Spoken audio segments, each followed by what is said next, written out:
Hi guys, நான் ரொம்ப நாளாக டீ காஃபிலாம் குடிக்காமல் இருந்தேன். நானும் பரவாயில்லையே இவ்வளோ நாள் குடிக்காமல் இருக்குமே அப்படின்னு சொல்லிட்டு நினச்சிக்கிட்டு இருந்தேன். என் அத்தை ஒரு நாள் டீ எக்ஸ்ட்ராவாக போட்டாங்க, அதனால குடிக்கிறியா மீறிடுச்சு அப்படின்னு சொல்லிட்டு சொன்னாங்க. நானும் சரி வேஸ்ட்டாக போயிடுது, பால் என்ன ஆச்சு அது என்ன ஆச்சு வேஸ்ட்டாக போயிடுதுன்னு சொல்லிட்டு ரொம்ப கால்குலேட்டிவாக யோசிச்சு சரின்னு சொல்லிட்டு கொடுங்க குடிக்கிறேன் அப்படின்னு சொல்லிட்டு குடித்தேன். ஆனால் அப்போ குடித்தது தான் மறுபடியும் அது டேஸ்ட் நாக்கில் ஒட்டிட்டு டெய்லியும் டீ குடிக்க ஆரம்பிச்சிட்டேன். அது ஒரு பழக்கமாகிடுச்சு. மறுபடியும் இவ்வளோ நாள் நான் விட்டது திடீர்னு ஒரு நாள் குடித்ததுனால அது ஒரு மறுபடியும் பழகிடுச்சு. நாளையிலேருந்து கண்டிப்பாக குடிக்கக்கூடாதுடா அப்படின்னு சொல்லிட்டு நினச்சிட்டு இருக்கேன்.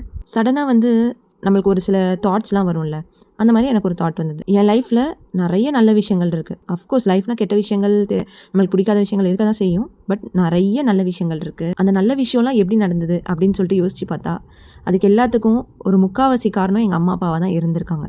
எல்லாருக்குமே மோஸ்ட்லி லைஃப்பில் அப்படி தான் இருக்கும். அப்படிப்பட்ட அம்மா அப்பாவை நான் நிறைய ஹர்ட் பண்ணியிருக்கேன், அவங்க மனசை கஷ்டப்படுத்தியிருக்கேன், அவங்கள கோவத்தில் நிறைய திட்டியிருக்கேன், எல்லாம் பண்ணியிருக்கேன். ஆனால் அதெல்லாம் நினச்சி பார்க்கும்போது அவங்க நம்மளுக்கு எவ்வளோ நல்லது பண்ணியிருக்காங்க அப்படின்னு சொல்லிட்டு தோணுச்சு. சரி சாரி கேட்கலாம் அப்படின்னு சொல்லிட்டு தோணிட்டு இருந்தது. ஆனால் கொஞ்சம் யோசிச்சுட்டே இருந்தேன், இதுக்கெல்லாம் சாரி கேட்டால் எப்படி யோசிப்பாங்க அப்படி இப்படின்னு. சரி சாரின்றது ஒரு வேர்டு தானே, கேட்போம் நம்ம மனசார அப்படின்னு சொல்லிட்டு அவங்களுக்கு கால் பேசிகிட்டு இருக்கும்போது நான் சாரி கேட்டேன். மனசே கொஞ்சம் லைட்டாக ஃபீல் ஆன மாதிரி இருக்குது.